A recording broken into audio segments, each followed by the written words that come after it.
Well, Republicans warned if they took over the House, they'd open investigations into the Bidens. And, well, the Republicans took over the House. So here's what Representative James Comer of Kentucky, the top Republican on the Oversight Committee, had to say. Protecting the president's son who has committed crimes with Americans' tax dollars is a waste. The domestic and international scheme that promised access to wealth in a future Biden administration constitute fraud. And the president's participation in enriching his family is, in a word, abuse of the highest order. Rooting out waste, fraud, and abuse will be the primary goal of a Republican House Oversight Committee. As such, this investigation will be a top priority. We are releasing a report today that details what we have uncovered. We are also sending letters to the Biden administration officials and Biden family associates renewing our request for voluntary production of documents relevant to this investigation. This is an investigation of Joe Biden, the President of the United States, and why he lied to the American people about his knowledge and participation in his family's international business schemes. National security interests require the committee conduct investigation, and we will pursue all avenues that have long been ignored. Committee Republicans have uncovered evidence of federal crimes committed by and to the benefit of members of the president's family. These include conspiracy or defrauding the United States, wire fraud, conspiracy to commit wire fraud, violation of the Foreign Agents Registration Act, violations of the Foreign Corrupt Practices Act, violations of the Trafficking Victims Protection Act, tax evasion, money laundering, and conspiracy to commit money laundering. The Biden family's business dealings implicate a wide range of criminality, from human trafficking to potential violations of the Constitution. In the 118th Congress, this committee will evaluate the status of Joe Biden's relationship with his family's foreign partners and whether he is a president who is compromised or swayed by foreign dollars and influence. I want to be clear. This is an investigation of Joe Biden, and that's where the committee will focus in this next Congress. So there it is. This investigation, he mentions this is about President Joe Biden, and many people are talking about Hunter Biden, but this is about Joe Biden. But it will also include his son Hunter for dealings with the Ukrainian energy company Burisma, as well as his other family members and associates. The abuse of power questions extend not just to Joe Biden as the current president, but also as Joe Biden when he was vice president and senator. Did Joe Biden use his position to abuse his power for gain financially and use his position to peddle influence? Did he use federal agencies like the DOJ and FBI to suppress his possible illegal activities in a global cover-up? Or is this a Republican revenge, tit for tat, after all the investigations into former President Donald Trump? Now, beyond the financial corruption and illegal communication with other foreign powers, the current president has also been accused of sexual misconduct by several other women, including his former staff member, Tara Reade, who worked as his Senate staffer in the 90s. Now, Tara came forward publicly during the contentious 2020 presidential election. In 2019, Tara became a whipping post for many outlets like the New York Times and Washington Post, who made it clear Trump should not win the 2020 election by trying to smear and discredit her. And Tara was first able to tell her story in her own words on the Katie Halper Show and the Megyn Kelly Show. Now, Tara joins us today. She's the author of the book Left Out When the Truth Doesn't Fit In and host of her own podcast, The Politics of Survival. Tara, welcome to the show. Thanks for being here. Oh, thanks for having me, Kim. Okay, so they've already started reaching out to you about investigations. Is that right? Yes, they have. Actually, that started a while back. And I was contacted by a victim advocate in New York who asked if I'd be willing to go under oath. And I said, yes, I'd be willing to go under oath and testify before Congress about what I endured in 1993 at the hands of Joe Biden. So there's other women who have come forward. Is that right? So it wasn't just you. There's multiple other women who've said Yes. Can you say anything about that? Do you know anything about that? Well, that's actually, I'm glad you brought that up, Kim, because that's actually one of the reasons why I came forward. Lucy Flores was getting torn to pieces. She was a young politician in Nevada and had come forward talking about Joe Biden on video, had touched her inappropriately and kissed her on the top of the head. She downplayed the sexual connotation of it, but still said it was, basically it was uncomfortable and it was considered sexual harassment. Now you no longer see Lucy Flores anywhere, and she lost her political career. But when she was getting torn apart, it really gave me the impetus to come forward finally publicly. I had been quiet a long time, although I did file a report with the Senate in 1993 and go through protocol. I just didn't go to the media. Yeah, well, of course, I mean, you went through the right processes, and rather than going to the media, which is probably better in 1993, then of course, if nothing happened, then what else are you to do but to come forward later on, especially when the guy's running for president, right? People should know. People should know what kind of person they're dealing with. I mean, they felt that way about Brett Kavanaugh, so why wouldn't they feel that way about Joe Biden? But they didn't seem to. You know, one thing that I noticed when your story came out, I want to get to the other corruption regarding Joe Biden and his family and all of these other things that they're really going to be looking into. But one thing that I found really striking, and I even believe I did a piece on it on my show a couple of years ago, was that no one in the mainstream media, if you went to CNN's website or if you went to MSNBC's website and you searched for your name, there was not a single story for at least 2 weeks or longer. At the time I did a piece on it, it was 2 weeks. 2 weeks had gone by and not a peep from any of them about you. I mean, they were just covering it up completely. And that kind of now shows us with, then we saw that again happen with the Hunter Biden laptop. They didn't want that out there. They completely covered it up. They smeared it. They said it was false. So they have a history of protecting Joe Biden. But now, clearly, Republicans are in charge of the House. They're saying they're going to investigate him. They've got a laundry list of mostly financial corruption. I'm sure they're going to throw everything at him, as the Democrats have done to Donald Trump. So what do you think? Do you think that this is a tit for tat? Like Republicans are saying, all right, you're going to investigate Trump, and they're investigating him again. They're going after him for some more stuff. The couple of days after he announces he's running for president, they then say, we're investigating you again, like as if no one saw that coming. And then, of course, when you watch the media, they say, no, this is the thing, right? This is it. And it's like, how many times have we heard that? 14 times over now over the last several years. So do you think this is tit for tat, or do you think there's genuine corruption that's gone on in the Biden family? I think it's both. I think in a way, the Republicans are making the point that, the Democrat, that corruption, no lawmaker should be held above the law. And there's sort of this, the thing with Biden, and you heard him on the mic when it was, hot. He said, no one fucks with a Biden. I think that tells you everything you need to know about the mafia state, in my opinion, of how Democrats think they're simply above the law and they can do whatever they want. Now, Republicans have corruption too. Is it tit for tat? Well, maybe, but the point is, why do we have these two choices of people that have a record of corruption and possibly sexual misconduct? Right. More to the point. So I think the phrase was coined, the lesser of two evils, during the 2020 presidential campaign. Well, the lesser of two evils is still evil. Yeah, and we don't even really know who the lesser of two evils is. I mean, the thing about Biden, I think, versus Trump, Trump is this like crass, bombastic person.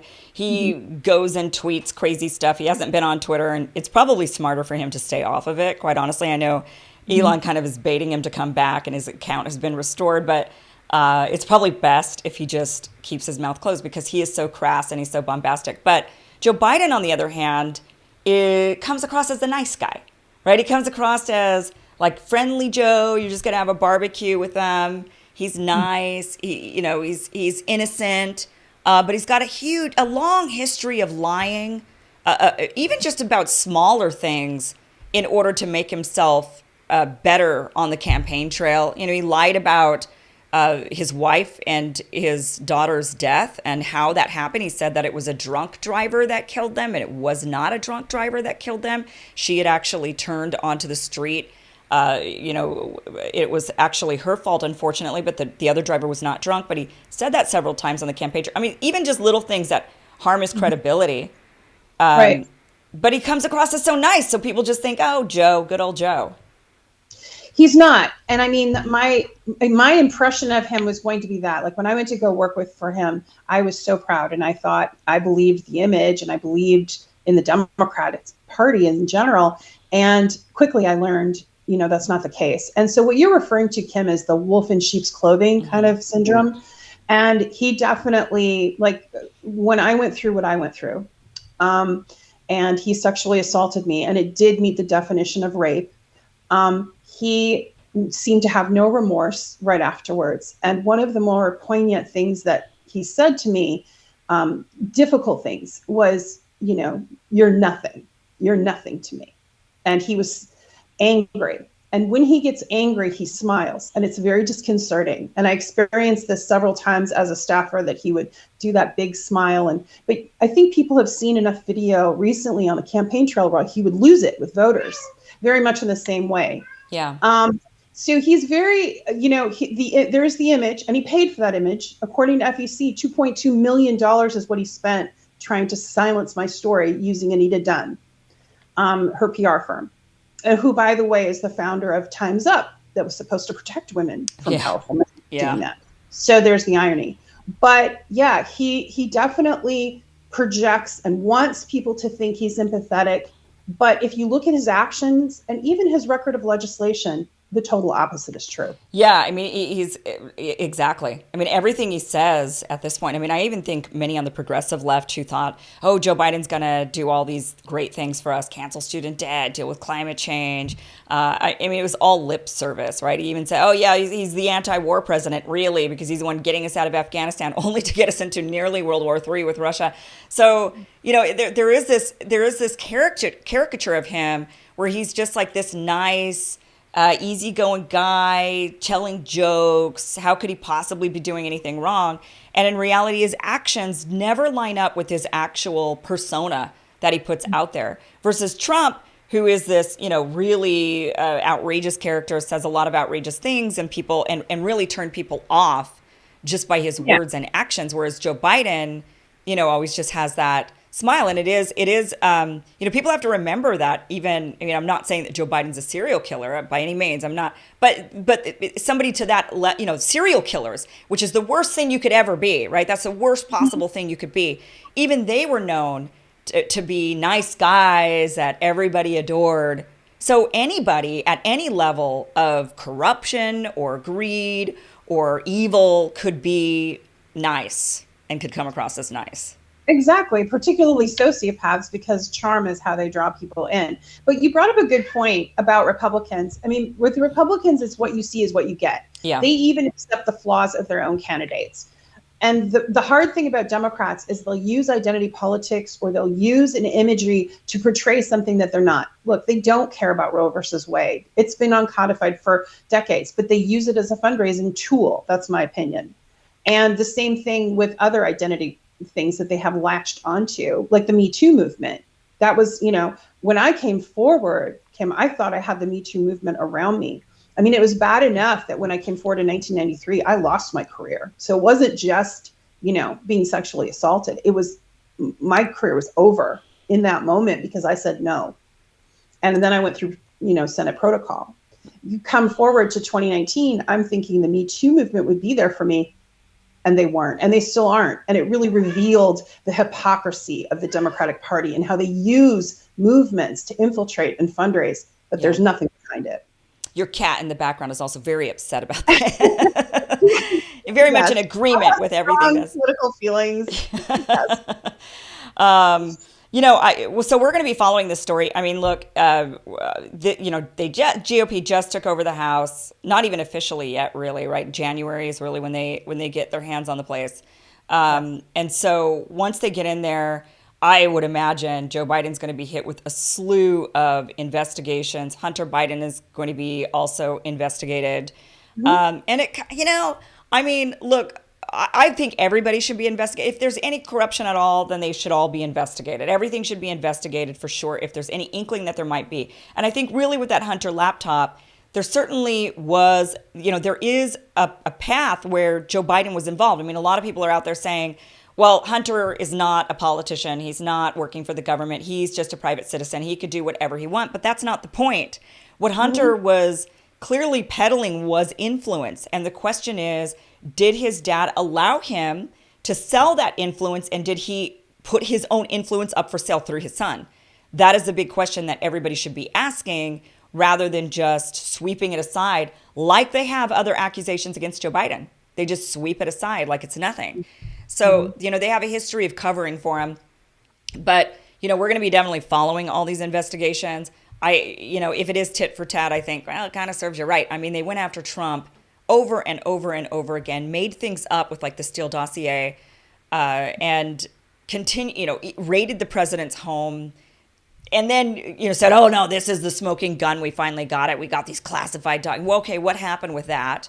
Right. And this is after, a lot of times they would bemoan the fact that he would never read his briefings. So that was kind of odd, too. Right. But more to the point, this whole thing about corruption, the economic gain, there's emails, too, indicating that millions of dollars went to Joe Biden, possibly. So that needs to be traced down, and that should be easy to trace through financial institutions and record keeping. So I think that the American people would want to know, particularly because so much money is being spent on this proxy war that the U.S. and NATO is fighting against Russia via Ukraine. And right.